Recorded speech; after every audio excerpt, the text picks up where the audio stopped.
place, public finances are now on a firm footing, and also our public services are funded in a proper way. So the economic figures today show we're all getting poorer again, and we're led by the most incompetent Chancellor in history. Farage's £25 billion foreign aid cut plan. Nigel Farage just proposed slashing the foreign aid budget by 90%, calling it an unaffordable luxury that Britain can't justify, while Rachel Reeves is scrambling to find £25 billion and threatening to freeze tax thresholds instead. And whether you think Farage is a political genius spotting obvious waste or a populist exploiting easy targets, you have to admit the timing is absolutely perfect. Because while Reeves is preparing to squeeze British taxpayers through stealth taxes and threshold freezes, Farage is standing there saying, or, hear me out, we could just stop sending billions overseas and use that money to fix our own problems. It's simple, it's provocative, and it's going to dominate the political conversation right up into the budget. So settle in, because we're about to dissect Reform UK's latest bombshell proposal, why it's designed to put maximum pressure on Labour right before their crucial budget, and whether cutting foreign aid by 90% is bold fiscal policy or political theatre that ignores Britain's international obligations and soft power. This is Nigel Farage doing what he does best, forcing uncomfortable conversations that mainstream parties would rather avoid. Right, let's start with what Reform is actually proposing, because the details matter here. Farage and Zia Yusuf, Reform's head of policy, are calling for the foreign aid budget to be slashed by a staggering 90%, bringing it down from roughly £11 billion to just £1 billion. That's not trimming around the edges, that's taking a chainsaw to the entire department and leaving barely anything standing. It would effectively wipe out nearly all bilateral aid programs where Britain gives money directly to other countries, while preserving some multilateral commitments to organizations like the UN and World Bank. Reform estimates this would raise about £10 billion, which is roughly half of what Rachel Reeves is trying to find for her budget next week. But they're not stopping there. They're also proposing cuts to what they call unjust payments to foreigners, including raising NHS surcharges for migrants and cutting universal credit payments to non-citizens. When you add all of that together, you get to around £25 billion in savings, which would completely eliminate the fiscal hole Reeves is supposedly trying to fill. Now, before we get into whether this is good policy, let's acknowledge what Farage is doing politically, because it's masterful in its timing and framing. Rachel Reeves just made a U-turn on income tax rises after realizing that breaking Labour's manifesto pledges would create an absolute firestorm. So instead, she's looking at stealth taxes, threshold freezes, and various smaller adjustments that will still hit people's wallets but are harder to explain and protest against.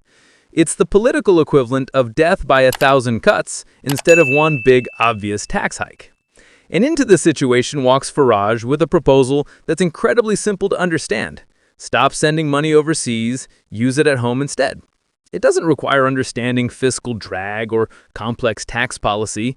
It's just, we're giving away billions while our own country struggles. Let's stop doing that.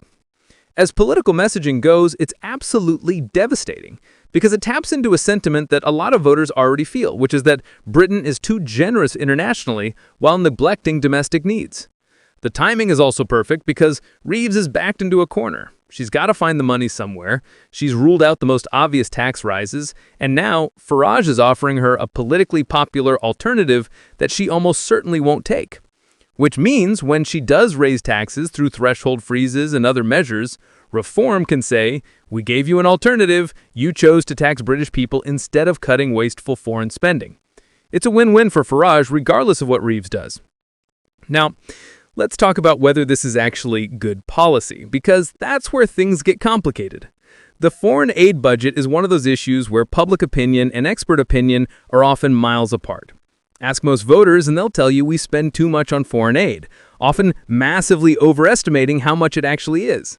Ask international development experts and they'll tell you foreign aid is crucial for Britain's soft power, moral obligations, and long-term strategic interests. It's not pure charity, it's strategic investment in relationships and influence.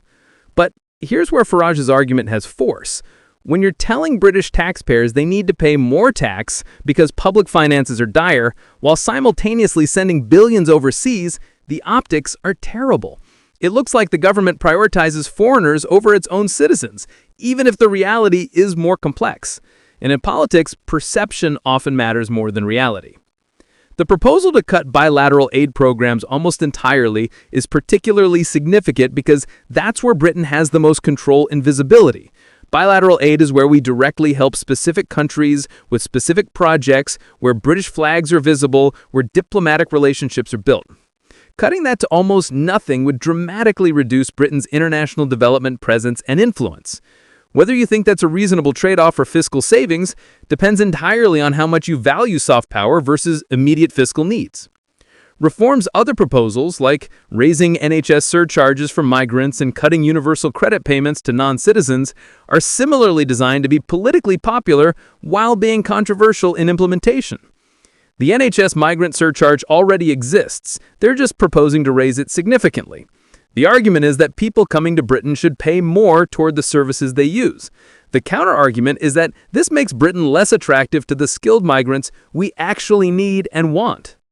Cutting universal credit to non-citizens raises even more complex questions about who qualifies as a citizen, what happens to people with unclear status, and whether we're creating a two-tier welfare system. These aren't just technical details, they're fundamental questions about what kind of country Britain wants to be and how we treat people who live and work here but aren't citizens.